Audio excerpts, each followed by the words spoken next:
Hey, Westside Church, it's so good to see you today. We're traveling through the book of Acts together, and today we're going to read Acts chapter 6. And I want to kind of hearken you back maybe to your childhood, or if you have young kids in your home. Remember using the white lined paper to do your schoolwork, and it had the blue lines, and there was a red line on the left that kept you from writing in the margins. It's a really interesting thought if you look at Acts chapter 6 today. The early church is growing exponentially. It is a vortex of change. It's a tumultuous time, although beautiful and amazing things are taking place. We see the early apostles, they're faced with different urgent needs and problems. One of them is there's a group of widows that are being overlooked in the distribution of food. They're actually going hungry because the growth of the early church hasn't had the systems and the structure put in place yet to keep up with that growth. And they're faced with the urgent problem to solve that.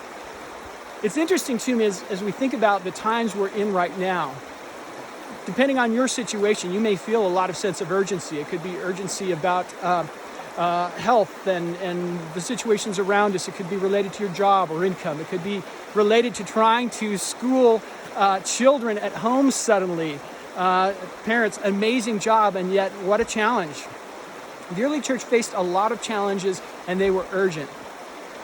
The interesting thing, though, is I know I've felt, many of you have, I've had conversations with you, the exact opposite at times. In the midst of urgency and in the midst of important things, there can be these large gaps of just lull where you can feel a little bit of a sense of lethargy or a lack of purpose, trying to figure out what to do with the hours and days.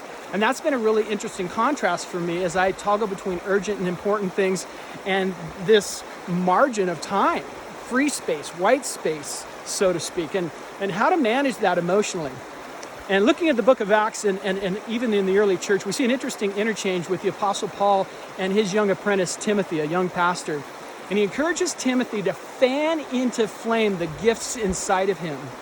He was challenging Timothy to remember that the gifts in him and even around him require us to actively engage them. They don't just happen on their own, so to speak. And I was thinking about that in my own life as I read through Acts chapter 6 and all that's going on.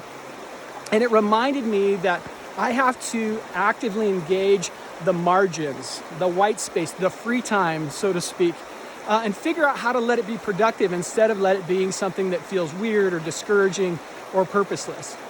I had 3 ideas that maybe they'll resonate with you. They helped engage me.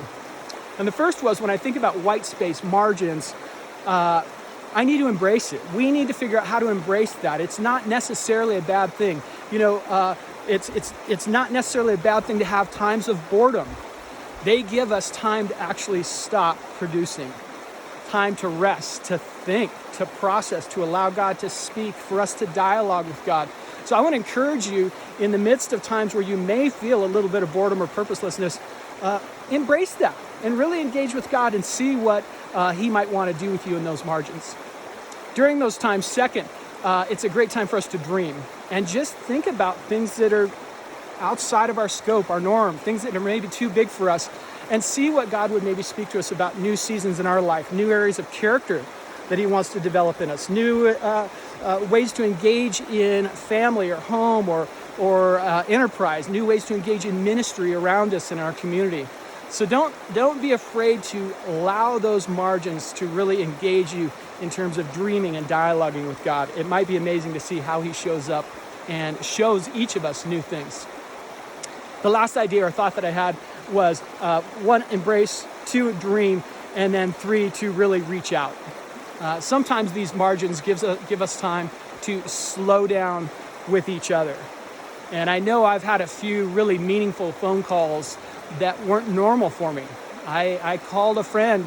It could be calling a colleague, a family member you haven't talked to in a while, and slowing down the hurry and just having a conversation and having the permission to not have it be rushed and get on and get off the phone quickly. Find ways to reach out in this time. Find ways to allow those margins to be that thing that pulls you into a new way of engaging with those around you. And again, I think we'll see God meet us in unique and amazing ways. Just as the early church faced times of incredible urgency and change, as we are doing right now, there were also times where they had to really engage in times of margin and allow those to really be purposeful instead of discouraging or feeling like just empty, wasted time. Let's really lean into that and see what God might do during these times. Hope you have an amazing day. We'll see you tomorrow for Acts chapter 7.